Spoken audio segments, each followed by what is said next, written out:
বিসমিল্লাহির রহমানির রহিম। 18তম শিক্ষক নিবন্ধন যারা লিখিত পরীক্ষা দিয়েছেন তারা অলরেডি বিপদে পড়ে গেছেন।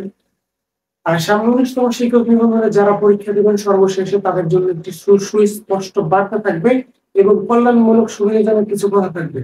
সর্বপ্রথমে আমি 18তম নিবন্ধনের জন্য আমি কিছু বলি যে এনটিআরসি যে প্রতিষ্ঠানটা আছে, এই প্রতিষ্ঠানটা প্রতিটা বছর যতগুলা নিবন্ধনধারীরা আছেন, যতগুলো গণবিজ্ঞপ্তি হয়েছে, প্রত্যেকটার ভিতরে তারা সমস্যা করেছে। তারা সঠিকভাবে সঠিক সময়ের ভিতরে কিন্তু তাদের যে কার্যক্রমটা সম্পন্ন করতে পারেনি। 1 থেকে 17তম যারা বিশেষ গণবিজ্ঞপ্তি চাচ্ছে তারা কিন্তু লিখিত পরীক্ষা দিয়ে উত্তীর্ণ হয়েছে। তারপরেও কিন্তু তাদের বয়সের বাধা, সার্টিফিকেটের বাধা, বিভিন্ন কারণবশত এনটিআরসি সঠিক সময়ে সার্কুলারটা দেয় নাই, সঠিক সময়ে গণবিজ্ঞপ্তিটা দেয় নাই, এই জন্য তাদের বয়সটা শেষ হয়ে গেছে। এইখানে যারা নিবন্ধনধারীরা পরীক্ষা দিয়েছেন তাদের জন্য তাদের কিন্তু দোষ না। দোষটা হচ্ছে এনটিআরসি যে কর্তৃপক্ষ যারা ছিলেন তারা সঠিকভাবে তাদের দায়িত্বটা পালন করতে পারেনি। এইবার যারা 18তম শিক্ষক নিবন্ধনের রিটেন পরীক্ষা দিয়েছেন, যারা লিখিত পরীক্ষা দিয়েছেন, তারা দেখেন আপনাদের সঠিকভাবে ষষ্ঠ গণবিজ্ঞপ্তি দিয়ে আপনাদের কিন্তু সুযোগ দেওয়ার কথা। দেখেন কতগুলা ঝামেলা হয়ে গেছে এইখানে। যারা বদলি প্রার্থী, 1 নম্বর পয়েন্ট, গত 12 সেপ্টেম্বর বদলি না দিলে বিশেষ বা ষষ্ঠ গণবিজ্ঞপ্তি হতে দেওয়া হবে না।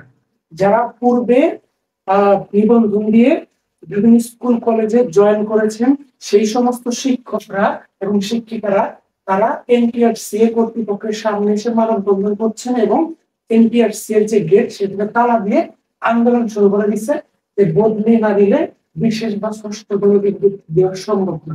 এটার একটা কারণ আছে। এখানে এনটিআরসি এর যে রুল, যে পরিপত্র, সেখানে 7 নম্বরে একটা কথা বলা ছিল যে আপনারা যারা যে সমস্ত স্কুলে জয়েন করবেন পরবর্তীতে যদি আপনার গণবিজ্ঞপ্তি দেওয়া হয় তারা পুনরায় আবেদন করতে পারবেন এবং নির্জেলে আসতে পারবেন। কিন্তু পরবর্তীতে সেই পরিপত্রটা বাতিল করে দেওয়া হয়, যার কারণে এই এই এই শিক্ষকরা এখন এখানে আন্দোলন করছে। তারা কি বলছে যে ষষ্ঠ গণবিজ্ঞপ্তি দেওয়া সম্ভব হবে না যদি না তাদের বদলির সিস্টেমটা চালনা করে। 1 নম্বর পয়েন্ট। 2 নম্বর পয়েন্ট হচ্ছে 1 থেকে 17তম নিবন্ধনকারী বিশেষ গণবিজ্ঞপ্তি দিতে হবে। এইখানে দেখেন 1 থেকে 17তম যারা পরীক্ষা দিয়েছেন, পঞ্চম গণবিজ্ঞপ্তিতে যারা সুপারিশপ্রাপ্ত হয়েছেন, তার আগেও যারা সুপারিশপ্রাপ্ত হয়েছেন, অনেক শিক্ষকরা কিন্তু সুপারিশপ্রাপ্ত হয় নাই, তাদের সাথে কিন্তু সনদ আছে। হয়তো সনদের যে ভ্যালিডিটি সেটা শেষ হয়ে গেছে অথবা তাদের বয়সটা বেড়ে গেছে, বিভিন্ন কারণবশত তারা কিন্তু সুপারিশপ্রাপ্ত বা তারা কিন্তু আবেদন করতে পারে না, স্কুল কলেজ আবেদন করতে, গণবিজ্ঞপ্তিতে আবেদন করতে পারে না। এখন তারা আন্দোলন করতেছে তাদের যে বর্তমানে যে শিক্ষক যে সংকট, বাংলাদেশে সংকটময় অবস্থা, তাদেরকে বিশেষ গণবিজ্ঞপ্তি দিয়ে এই বাংলাদেশের শিক্ষকের যে সংকটটা এটা কাটায় উঠাইতে হবে। তারা এই ধরনের একটা দাবি নিয়ে এনটিআরসি সামনে আন্দোলন শুরু করে দিচ্ছে। আবার 18তম শিক্ষক নিবন্ধনের পরীক্ষার্থীরা যারা আছে বিশেষ গণবিজ্ঞপ্তি না দিয়ে ষষ্ঠ গণবিজ্ঞপ্তি দিতে হবে, তারা আবার সেখানে গিয়ে মানববন্ধন করছেন যে 1 থেকে 17তম নিবন্ধনধারীরা যারা আছেন তাদের সার্টিফিকেট, তাদের আগের যে পরিপত্রটা সেই সনদগুলো বাতিল করে দিয়ে তাদের নতুন করে বিশেষ গণবিজ্ঞপ্তি না দিয়ে 18তম শিক্ষক নিবন্ধন যারা রিটেন পরীক্ষা দিয়েছেন তাদের রেজাল্ট প্রকাশিত করে, পূর্ণাঙ্গভাবে তাদের রেজাল্ট প্রকাশিত করে করতে হবে, ষষ্ঠ গণবিজ্ঞপ্তি দেওয়া হবে। যদি বিশেষ কোনো গণবিজ্ঞপ্তি দেওয়া হয় 18তম শিক্ষক নিবন্ধনের রেজাল্ট প্রকাশিত হওয়ার আগে, তাহলে এটা 18তম নিবন্ধনকারীদের উপর চরম প্রকার বৈষম্যমূলক একটা চাপ প্রয়োগ করা হবে। তারা এটা বলছে। এখন দেখেন এরা শিক্ষক আন্দোলন করতেছে, 1 থেকে 17তম যারা আছে তারা আন্দোলন করতেছে, 18তম যারা পরীক্ষা দিয়েছেন তারা আন্দোলন করতেছে, আবার এদের সাথে যুক্ত 19তমরাও সাপোর্ট দিচ্ছে এদেরকে।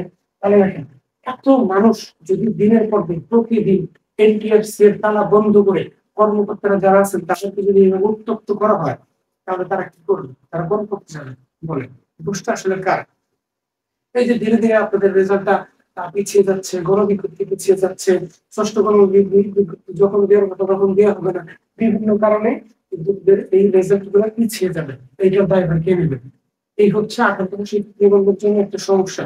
তবে আশা করি এই সমস্যাগুলো খুব দ্রুত কাটিয়ে উঠিয়ে ষষ্ঠ গণবিজ্ঞপ্তি দিয়ে 18তম শিক্ষক নিবন্ধনকারীদেরকে সুপারিশপ্রাপ্ত করা হবে, এই আশা ব্যক্ত রাখি। এবং 19তম শিক্ষক নিবন্ধনে যারা পরীক্ষা দেবে। 19তম শিক্ষক নিবন্ধন সার্কুলারটি খুব দ্রুত প্রকাশিত হবে। 18তম শিক্ষক নিবন্ধন যারা আছেন তাদের ভাইবা পরীক্ষা দেওয়ার সময় 19তম সার্কুলারটা প্রকাশ পেয়ে যাবে। এখন 19তম যে সার্কুলারটা প্রকাশিত হবে, সার্কুলার প্রকাশ হওয়ার পরে আমরা প্রিলিমিনারি প্রস্তুতিটা নেব। এইরকম চিন্তা ভাবনা যারা করেন তারা কিন্তু আসলে চাকরি পাবেন না। তারা ওই প্রিলিতে টিকে বসে থাকবেন, ওইটা নিয়ে বলতে হবে যে না প্রিলি টিকছি, প্রিলি তো টিকছি, চাকরির জন্য টিকছি, এটা নিয়ে বসে থাকতে হবে।